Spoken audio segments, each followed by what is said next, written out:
Have you ever spent countless hours agonizing over a situation, only to feel even more stuck? In this episode, we'll explore why holding on can cost us more than it gives, and how letting go can set us free. Welcome to the new Ashla Podcast.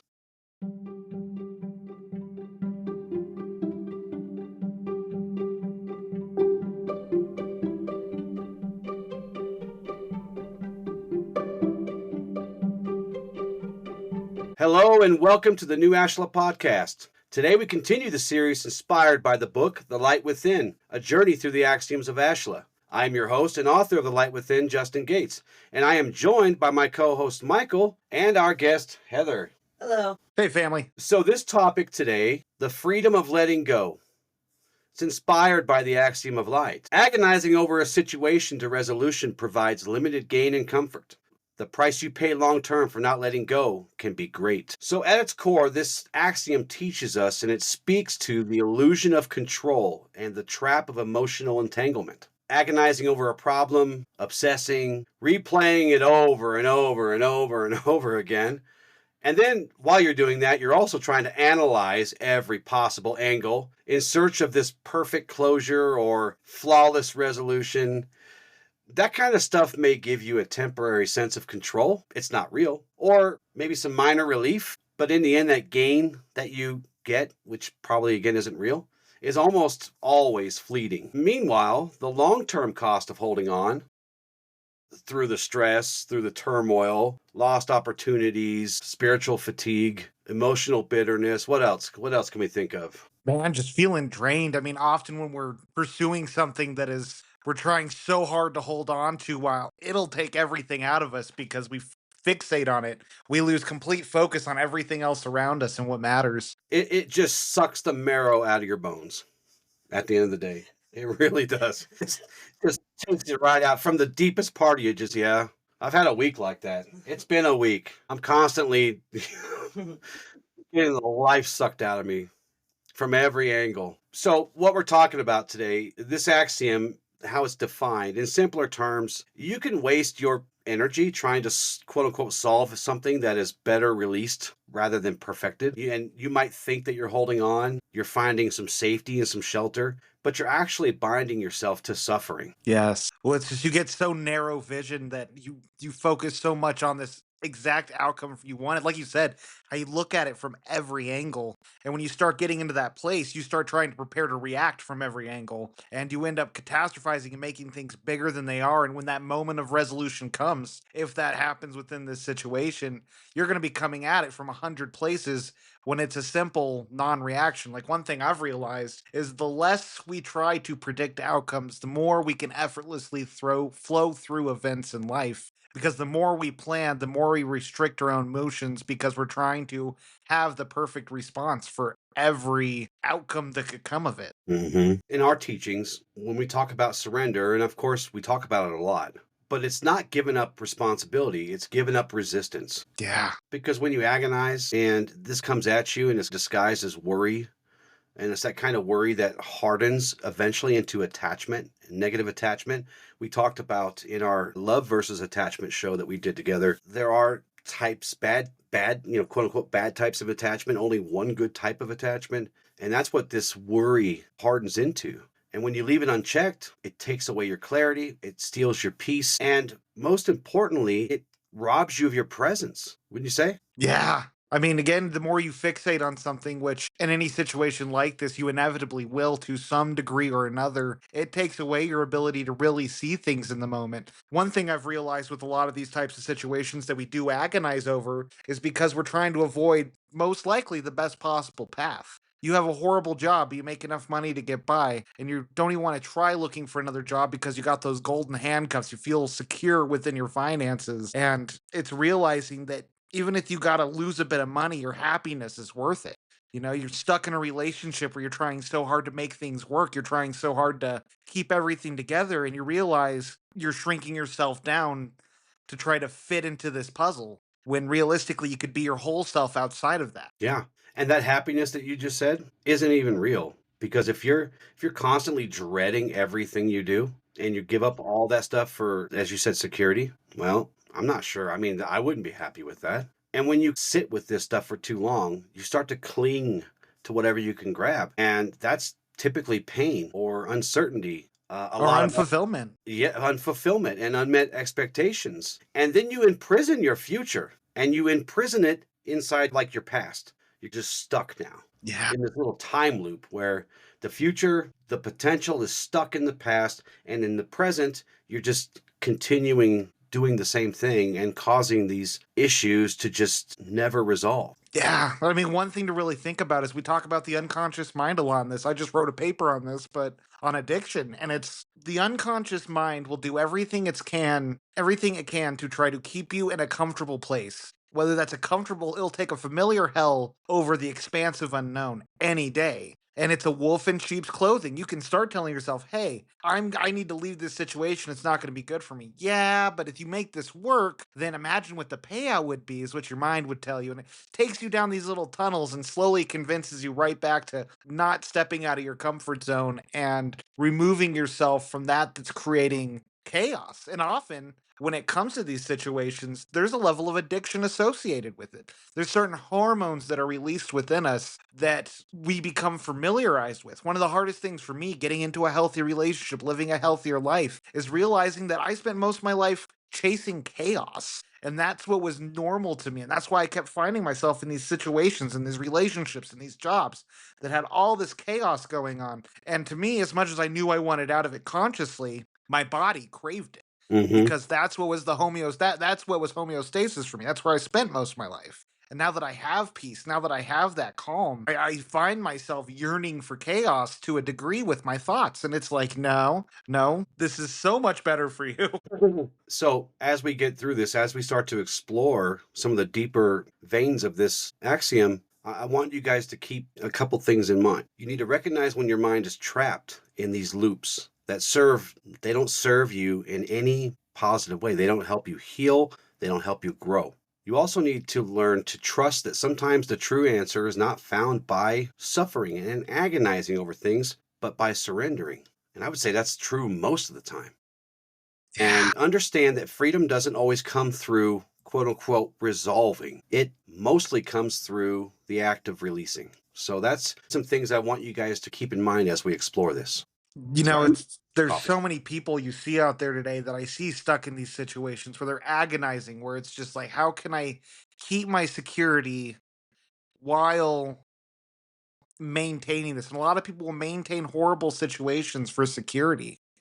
And there's no trust with the universe, with God, with spirit, that things will work Or out if yourself. yeah, yes. God, there's someone really close to me in my life now who's in this horrible situation. And there's that fear of monetary loss. There's that fear of what will happen if I end up giving up on this situation. And the way they rigidly hold on to this situation because they don't see another direction they can go, but it's because at the heart of it all, that security is more important than any happiness, than any fulfillment. Even if that means lesser living, that does not equate to lesser happiness. And there's just a disjoint there. And I think that's so true for so many, is quality of life has nothing to do with how much you have. Quality of life has to do with how fulfilled are you every day? How happy are you going through life? How much abundance do you bring in through your relationships, through the things you do with yourself? I've met plenty of homeless people who feel fulfilled. I'm Hmm. not preaching you should go be homeless, but they live a life where they don't have responsibilities. They don't have to worry about, I mean, aside from taking care of themselves enough, but the point being is happiness, abundance has nothing to do with what you have. And so many people look at what the American model is of abundance, which is reputation, stature, and how much I own. And there's no happiness to be truly found there. Those are all things that just fill the void. Those are all things that are outside of ourselves, when true happiness comes from inside through living a life that brings joy to the soul and not what you own. Or what am I looking? Yeah, I'm not sure the phrase I'm looking for here. Well, and to your point, these things often bring us more stress and more worry and more expectations that Yes. become almost impossible to keep up with over time. Yeah. I was reading this book I highly recommend for anyone called The Mountain Is You. It's one of my favorite books. It's by Brianna Weiss. And she talks about all the different levels of how you become the mountain in your own life. And if you're someone who likes to spend money and buys a lot of nice things, and you wonder why you have all these things sitting on the shelf that has 5 minutes of your attention and you keep buying it, it's like, look what the need it fulfills is. And for many people, I used to have a really bad spending problem. I still like to spend money to a degree, Yeah, but me too. the That's root why of it is I give all my money to Heather. smart. I know that's what I'm going to be doing with Allison here soon. But it's the only, it was my way, especially when I was going through these hard times and bad relationships. It was my way to feel newness. That was the need I was filling. Let me get something new so I can get that burst of excitement, this feeling of this new thing I have, and then it would just go to the wayside. And I know so many people that struggle with that, where it's this constant material possessions flowing in to try to fill this void, when realistically, it's just the sensation we're looking to feel. And that's why people do drugs. Yeah. I did that back in the day, and that was my way of filling in that spacer. Yeah. Oh, I was right there with you. Man, I was mainly just a pothead most of my life, but man, it was something to try to take that feeling of not having a fulfilling life and trying to fill that void up. Yep, the And emptiness. yeah, Yep. I I didn't mean, feel anything extra until after Justin came around. If it wasn't yeah, for him, I wouldn't be where I'm at today. Well, that's because Justin turns the quote unquote void. You guys know how much I hate that. The void into the field of potential. well, and that's what it is, right? Yeah, We're it is. we're afraid of our own potential, and we Yeah. just got to step out of it. I just started reading a book today. I'm almost done with it. The 6 pillars of self-esteem. And the fifth pillar, which he has a huge chapter on, is about purpose, purposeful living. And if you live a life that is devoid of purpose, you're going to constantly be looking for things to try to fill that void. So intentional action is so important, because it's when you're pursuing something that brings meaning to your life. Can you step outside of yourself when you dedicate yourself to something higher, as we talk about often on here? It is one of the most important pillars of self-esteem, which I feel is one of the reasons addictions such as drugs and alcohol, and God, most addictions, tend to play on. So let's explore the cost of holding on. When we hold on too tightly, again, to this pain, regret, unsolved problems, the cost is far greater than we ever realize. Holding on may feel like, again, it might feel like you're doing good, you're holding on, and it may feel like it strengthens you. It feels like you're actively doing something. It feels like you're invested and involved. It feels like you are the arbiter of all the things, but you're holding on to things that are not good for you. And when you cling, it locks you into a cycle. And this cycle looks like stagnation, and it looks like frustration, and really like a lot of emotional erosion. Yeah. So let's go through. I came up with some of these cost of holding on, and we'll go through them and we'll discuss them. The first one I have is emotional exhaustion. Constantly replaying the past or agonizing over what could have been, quote unquote, what could have been, drains your emotional reserves, which is energy. Everything's energy. Remember this, and you're sucking this stuff out of your being. It leaves you depleted, and it leaves you brittle, and it keeps you from showing up. Yeah. Which really robs you again of opportunities. Well, and it's like, so that book I started reading today about self-esteem, one of the other big pillars is integrity. And it touches on guilt and how guilt will eat you alive unless you're able to learn from your mistakes, make amends, and move forward. But if you're not able to do that, it takes an act of integrity to bring that balance back within you. Because when you act against your own values, your own virtues, when you go against who you are as a person, it creates a disconnect in your mind. And your mind will constantly replay these scenarios. And it takes an act of equal magnitude to truly bring your mind to a place of self-trust again, where it's not constantly agonizing over the past. I thought that was really powerful. It is, because it's true. The truth is the most powerful force in the universe. Yes. And oftentimes you guys hear us use the words Ashla, which means light. You hear us use the words truth or light. In a lot of ways, they all really just equal truth, mostly. Here's another one that you two can vouch for, I think. Anxiety, mental fog. When your mind is trapped in obsession, it loses clarity, right? Yeah.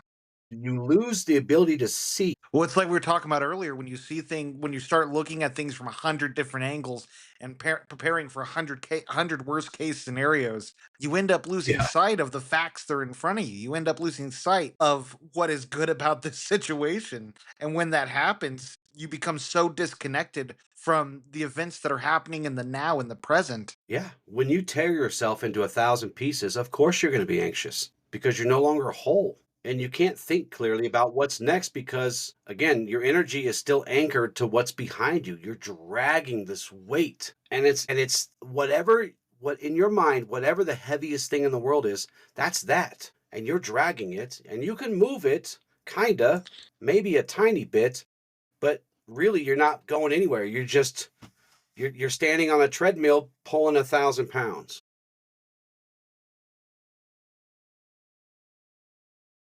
The next one I have is spiritual stagnation. In our teachings, we encourage movement, forward movement, because that's what our growth requires. Movement, expansion. And when you hold on, Action. huh?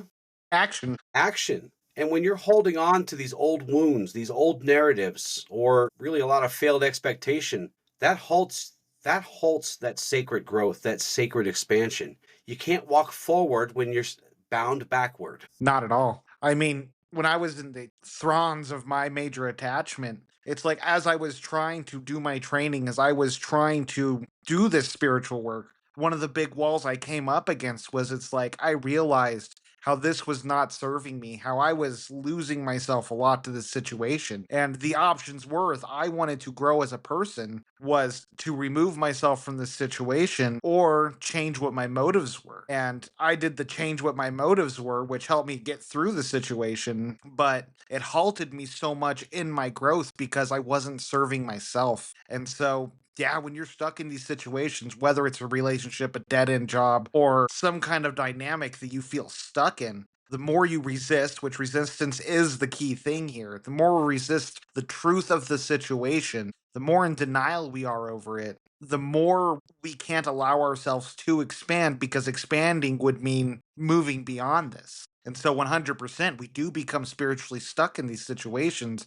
because there is what is for our greater good and there is what is for the good of this situation to maintain it. Yeah. And we resist because we're trying to control. Yes. This one, probably again, right up yours and Heather's alley, is missed opportunities for healing. Again, when we refuse to let go, we close ourselves off to what's new, what's coming, what's potential, new insights, new relationships, new blessings. All of those are delayed because the hands that should be open are still clutching to the past. Yeah. And there is so much potential within us and within the world. We are only limited by the belief of what we feel we deserve. And when we stay in these situations, the more we're teaching our unconscious mind, we're teaching our soul that this is what we deserve. And that can be a hard thing to break yourself out of even after you remove yourself from a situation. You got to rebuild that self trust. You got to rebuild that self worth. And yeah, just to your point.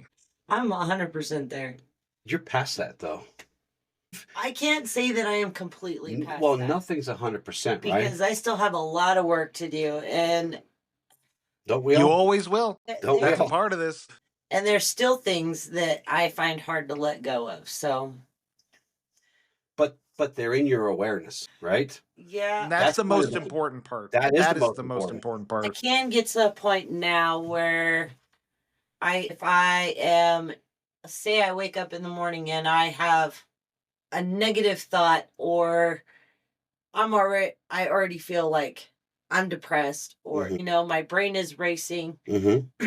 because I always have a million tabs open and I don't know how to shut them down sometimes. But I have gotten to the point where I can sit there and go, no, that doesn't suit you. That doesn't work for you. That's not how it works. You know, Today's going to be a good day. This is what we're going to do instead. And it's taken me a long time, and I still have a hard time sometimes, but I'm not as bad as I used to be. So what you're describing is healing. You are healing. You're not missing the opportunity to heal. You're becoming aware. It's within your space. It's and within you're not your. alone. You're not alone. I go through it too. Like, there are days where my mind tries to take me on that spiral, and there's times I don't catch it in time. But with the awareness, more often than not, I'm able to. So, and honestly, I'm gonna level with you, Justin. I don't know if you can speak to this, but the more we go down this journey, yes, we get better at it, but it does not mean we're devoid of it. No. True mastery is working the path. Practice, practice, practice. The only difference between a teacher and a master versus a student is that the master practices effortlessly because they've practiced so much. But I still practice these axioms every day. I still practice all of this stuff every day because there is no finish line. It doesn't end. There is always room for us to ascend a little further, a little further. And again, it doesn't mean there won't be those days where our minds do take us down a spiral. And when mine does that, I just shut the world out. If I can't control it, I just shut the world out. Because that's just how I end up Yeah. I was listening to one of my favorite speakers, Joe Dispenza, this week, and he brought up something back, and this is one of his common lessons within his stuff, and I was so glad I heard it because it brought it back into my awareness, is like negative emotions are stored in the body, and our body will trigger those emotions that are stored, which is going to trigger the thoughts, which is going to take us down the spirals. So it's important when we start getting into that, if the emotion we're feeling is anger, frustration, try to pivot it, try to move it into a direction where we start focusing on the emotions we want to feel. Because a lot of the time, these emotions, especially when it seems like every other day we're having these thoughts, it's repetition. So the more we can start pivoting these thoughts, pivoting these emotions, and allowing ourselves to create a new pattern within our body, within the memory of our cells, the more it will have less hold on us because we will have the ability to shift it into this higher state. Because that's all this is. These thoughts, these patterns, and unfortunately, as we're talking about agonizing in a situation, guess what? You're just building upon that biological memory until you're out of that situation. But afterwards, the more you're able to start changing the memory of the cells in your body to different emotions, the more you can leave yourself out of it. It starts where you go through something and it starts off as a feeling. Then as if you end up letting that feeling carry you for a week, it then becomes an attitude. You do it for a couple more weeks, a month, it becomes a temperament. And if you do it for 6 months, it becomes a personality trait. And it takes a lot to reverse these things because that's what our cells know as memory. We stay stuck in the past because that's what the cells remember. And our cells don't know the difference between past and present, especially when our thoughts start, because it's a chain reaction of our cells triggering our thoughts and then our thoughts triggering our cells, and thus the spiral. And that was a perfect segue into the last one, was physical manifestation. These things do manifest as stress, tension, illness, sickness, Yes. fatigue, not being able to sleep, literally smashing your immune system into pieces. You can't fight off common things because, Well, as we always say, everything's holistic because everything is energy. yeah. Well, in our bodies, I mean, you look at people with cancer, and I'm not going to go too far down the rabbit hole how they're fighting to associate repressed emotions with the development of cancer. But it's like if you're not fighting for your body's going to learn to not fight for itself. And yeah, it's crazy. I have aged really well for my age and through the years, but you look at that gap between dealing with death, that attachment, and all the other chaos I went through in that 2 year period, I gained more age on my body in that 2 year period than the year and a half I've been out of it, plus the time beforehand. It's crazy how our bodies do, how stress, how, especially when we're suffering through a situation we feel stuck in, will age us because of how much that anxiety just permeates through our body. The release of cortisol, the way we just go into fight or flight, we're in survival mode, just trying to make it through it. And often there's an easy solution. We just have to take it. It's just often not the solution we want to take. So, on this path, we teach and we understand that struggles and pain are meant to be honored and learned from and then released. Healing doesn't mean that we forget. It means that we no longer bind ourselves to that constant, forever looping suffering and struggle. And holding on doesn't heal us, it holds us hostage. Yes. So the true cost of holding on isn't just a few sleepless nights, as you guys can attest to.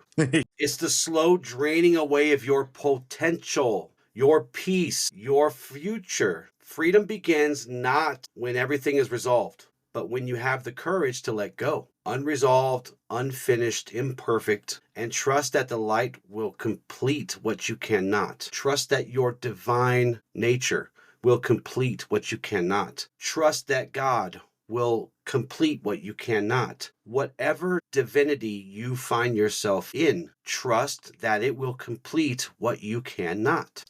So let's talk about the power of letting go. We just talked about what happens if you're holding on too much. Let's talk about how powerful letting go is. And I want to say this, and I've said this many times throughout these many episodes now. Letting go is not a weakness. It's not a weakness. It's not, listen to me, it's not a weakness. It is power in its purest form, right? Yeah. When you let go, you are not saying that the situation didn't matter. You're not releasing responsibility. What you're saying is that your peace matters more, Well said. right? Because that is the truth. It It is is. valuing your peace over conquering this mountain you are so determined to get over. Sometimes that might be Mount Olympus. You're never getting over that. Yeah. And you're going to kill yourself trying to do so. Yeah. Letting go is the moment you reclaim your energy from what can no longer serve your highest good, your highest path, your highest self. Let me say that again.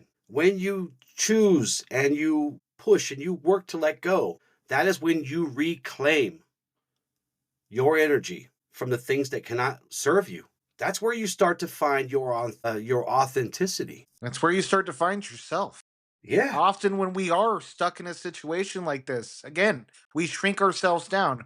We become what we have to be to survive these situations. And doing so, you lose parts of yourself. You do. But when you let go, you allow yourself to step into something that is greater than this thing you're clinging on to, this thing that is bringing so much pain and suffering. You create the room for you to expand. Yes. And it's like I heard this great analogy for grief. And when we remove ourselves from situations, it does not mean there will not be grief. Grief is something that stays inside us, and we can process it out, but grief's a strong emotion. You look at a ball in a jar, and that grief grows bigger and that jar gets less and less room in it.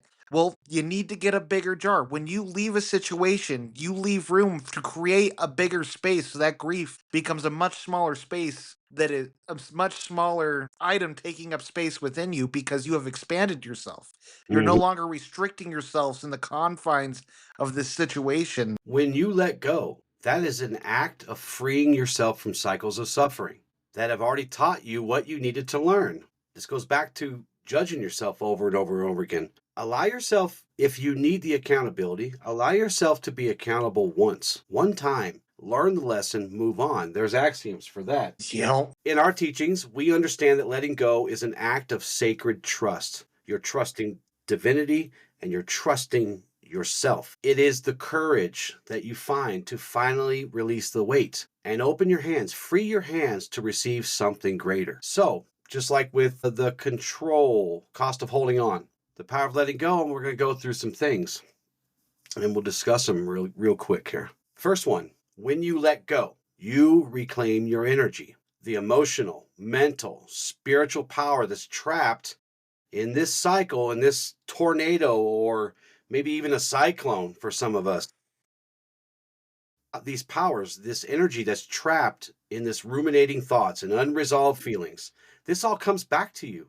You stop pouring out your life force into the past and and you start to pour it into your potential future. Yeah. I mean, when you get to that space, it doesn't mean you're going to be automatically stronger, but you're going to start cultivating a sense of self, a sense of strength from what you had gone through and what you're now building. And as you have this energy freed up, it allows you to discover more about yourself, interests, dreams, passions. And as you have that energy freed up and you start following these things, watch as the universe meets you halfway. The key is making sure you don't, after you leave a situation, then stay there and brood about it, and it does become a part of your past that you're stuck on. Move forward in life. Start to look for those little joys. We talk about the reticular activating system, the part of our minds that when we buy a new car, we see it everywhere. The more we train our minds to look for things, to look for the good, to look for the things that are becoming for us, especially as we have the energy to do so and we're not fixated on the negative, watch as you will start seeing good everywhere because you have the space for I it. can tell you, and I'm going to call you out a little bit here. Not you, Michael, Heather. People can't see who I'm looking at because there was a clear shift and difference in your energy levels once you started to go through this process. And it was really hard at first, but every little bit, and it's been about 2 years now, and you have all kinds of newfound energy. You have all kinds of newfound, like your attitude doesn't suffer. You find joy in the smaller things now, right? Yeah, I can. Yeah, and I learning to let things go a little bit better and not let it stew further in my head when it irritates me because But it's just in the moment. right. Like something that came up the other day, like I could have let that stew all day long, and I did not. I just let it go. And the person I used to be would have made that really bad. Well, one thing I got to say too, and this is for everyone listening, when you start going on this journey, you start making these personal changes in your life, you start taking this healing journey. It's very easy, even a year into it, to be like, I'm not making any progress. And what we do is we see ourselves not only every day, but every minute of every day. And when we have that kind of intimacy with something, it's hard to watch its evolution because we're seeing it happen. Next, when we have an outside perspective, like Justin can see you doing it because he's outside of you. But then if you look, I bet there's people in your life you haven't seen in a while that they were to see you, they would be like, holy crap, what happened to you? I've had that happen with a lot of my friends. Like, wow, you've really changed. And that's because they don't see me every day. They don't see me every week or every month. But when we're so close to ourselves, it's hard for us to see the changes we're making and how much we have changed because it's a part of where we're at. It's like living with a spouse and you don't really notice each other getting older because you see each other every day. It's a slow thing that happens and you see every little stage of it that it's out of your awareness until one day you think to look at it. Yeah. And so don't judge yourself if you think you have not come a long way. Because I can say, Heather, I have watched your journey and it is crazy seeing how much you have grown in the last year. But I'm also I talk to you maybe once a month. Yeah. So I get to witness sort of that transition every month because I get to see the new you that stems from each of these steps of the process. The more authentic you. Yeah. Well, and Because again, that's all this work is. It's all about authenticity. And when you're in a situation like this that we're talking about, you're not being authentic more likely than not. yeah, but you saw me at one of my low spots. So you saw me at one of my worst. True, but I also saw you before that. Yeah. And unfortunately, we talk about all the time. One of the greatest quotes I've ever heard about people who end up going into this journey is the lotus only blooms in murky water. And unfortunately, as much as people can take this path and not have to go through hell to start doing it, I had a great conversation with my fiance about that today or yesterday. It's not necessary to go through suffering and to start learning what we need to and start evaluating ourselves. In fact, that's one of the laws of the universe, the law of wisdom. If we can learn something and then embody it, we can skip the lessons. But most of us don't. Most of us have to be eating that crap sandwich to be like, all right, this isn't working anymore. I need to change something. I think that goes into a whole nother show topic about what we bring with us from life to life. If, you believe in that sort of thing, which I do. I've seen too much evidence that that's true. And that takes us back to the analogy I always use for the race. This isn't a race, but if it were, it would not be a fair one because we all start at different points along the track, right? So, Well, and it's almost like a map, right? We all hit, even with where we're at on the map and starting at different points. I may have had to swim through the ocean to get to the next part of mine, and you're just coming up on it. I dealt with attachment, but you haven't dealt with confronting your boss. There's no way you can quantify your experience to anyone else's because we all fight different demons in at different times. All we can exactly. do is learn from each other. And that is why we seek only the truth, because the truth speaks to all of us no matter where we are. This goes back to whether you're open or resistant, but the truth is the truth. You're either resistant to it or you're open to it. And the more resistant to it you are, the longer it's going to take you to find that truth. if you're open to it, you're going to excel much faster. Yeah.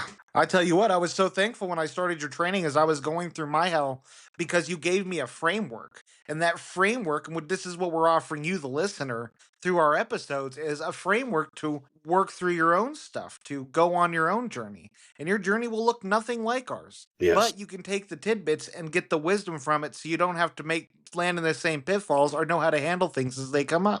So this goes back to when we were talking to Courtney, the life alchemist. I asked her about pitfalls when you step into the realm of becoming a healer, and what did she say about pitfalls? Because it was pretty profound. It's that often when we're going through our journey, there are pitfalls that we can try to avoid, but when we go through these pitfalls ourselves, when we learn from them, they make us stronger, they make us better, because the pitfalls themselves are not bad things. I mean, again, this comes back to there is no good and bad. There's lessons, there's ways to cultivate strength. And so as we start becoming healers, we will inevitably run into these pitfalls, but these pitfalls aren't meant to deter us, but they're meant to teach us and help us expand and become better healers, because that's all pitfalls are. They're lessons. They're areas to grow. All hardship in life are all areas to grow. I know you're a firm believer in that too, but that's what she was referring to.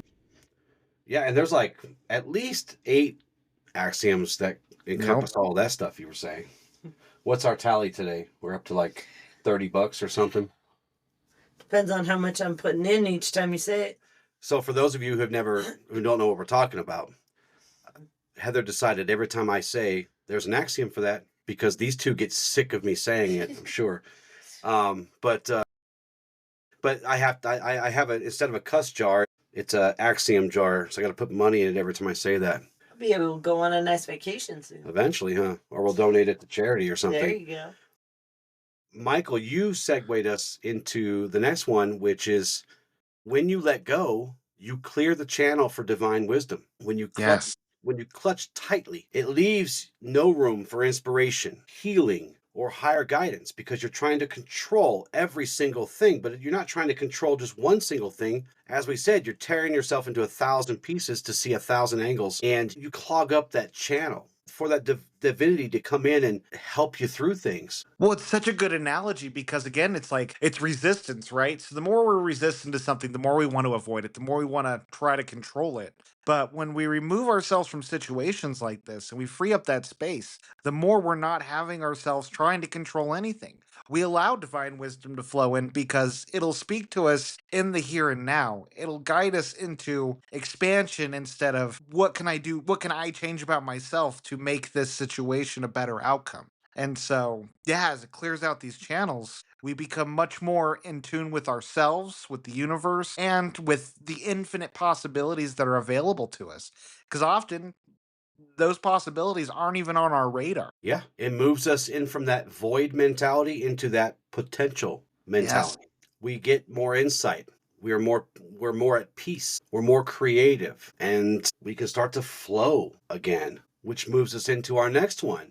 When you let go, you step back into the flow, which is very important for those on our path. The things that we teach, flow is everything. When we talk about flow, we talk about the force. We talk about how everything is interconnected. And when you clog that stuff up, when you close off, when you shut yourself away, the flow is still there, pushing you around like a tumbleweed instead of, being connected and moving yourself with that flow. Think of it like this. You're out on the sea without a sail. You're just going to go wherever it takes you. The waves are going to push you. That's if it doesn't smash you and flip you over and you fall into the ocean. You need a sail. You need to connect to the flow so that you can move in a direction where you have some control over what things happen. As a famous man once said, you must be like water. You must be like water. Be like water. Become the shape you need to be in any given moment, but be flexible. I remember one of my favorite lessons you ever gave me was you can't be like the tree. The tree is strong. The tree stands proud. But in a windstorm, that tree will buckle and break. But if you're like grass, allowing yourself to flow this way and that, you will never be disturbed by the storms around you. And there's so much truth to that. Now, flow doesn't mean letting life happen to you. There is still intentional action happening. but it's getting on that surfboard and letting the waves come and riding it, utilizing it. Because the more you get used to the flow of those waves, the more you're going to be able to sail into greatness. Yeah. And to expand on that analogy, grass covers more of the earth. Grass can be cut, pulled, burnt, and it always grows back. It always calms back. When you surrender the need to control everything or perfectly solve everything, you align yourself with the living current of the force, the divine movement that carries you forward towards growth, healing, and blessings. The best kind of blessings are the ones we don't expect because we have trust and faith that the universe is working for us, through us, and it puts us where we need to be if we're open. It puts us where we need to be at the right time, at the right place. Every time. Every Even if they may not feel like it in the moment. And that's one of the beautiful things about this. It's like we talk about, like, is this the right path to take? Should I go this way or that? There is no wrong path. Even stuck in your situation, if you are going through something like this, it is not the wrong path. It is a lesson. It is something to grow with. The important thing is that you learn the lesson and grow with it, though, because the more you resist, the more it persists. And the last one I have is that when you let go, again, you find true peace. Not because every question was answered, not because your obsession with controlling every aspect of it was seen through, and not even because every wound was mended, as we talked about earlier. Not all wounds have to be mended all at once, but because your heart decided it. Your heart decided it would no longer carry what was never meant to be a permanent burden. Michael said it perfectly. These things are temporary. And if you treat them as temporary lessons, remember, if we're in the flow, we are present at the right time, at the right place, and that's not always fun, right? No. We're there for a reason. And if you allow yourself to learn the lesson and then move on, you're going to find peace. Heather, from time to time, after all these years, Heather still asks me, how are you so at peace with everything all the time? The house is on fire and you're just sitting there and it's fine because I understand this is the path to that peace. Well, it's like, as much as the house ain't burning, that's a great perspective to give on this, because your house is on fire. It's a devastating thing. You don't want to lose your house. But when you do not have the control of, this is everything I have, this is the most important thing in my life, it's the serenity of, okay, this is the hand life has dealt me. I will take it in stride, and I will do what I can with the resources I have. And it's not going to be running into that house and trying to put out that fire. Well, and with that, it's okay to be angry. It's okay to be grief-stricken. Yes. It's okay to feel all these things. As we talked about before, just don't let them take the wheel. Just don't let them steer you into more of that. Yeah. There's also a bonus one that I didn't really consider until now. Self-care. Let's talk about self-care for a minute, because rest is important. Yeah. Because we fight these battles, and sometimes these battles are draining. They take everything out of us, especially when we're trying to let go. We see it, we're working it, we've become aware, and we say, okay, I'm not going to go through this with you, problem. I'm going to take action and take steps and actions to the things I can control, and then I'm going to, as they say, give it to God, right? Yeah.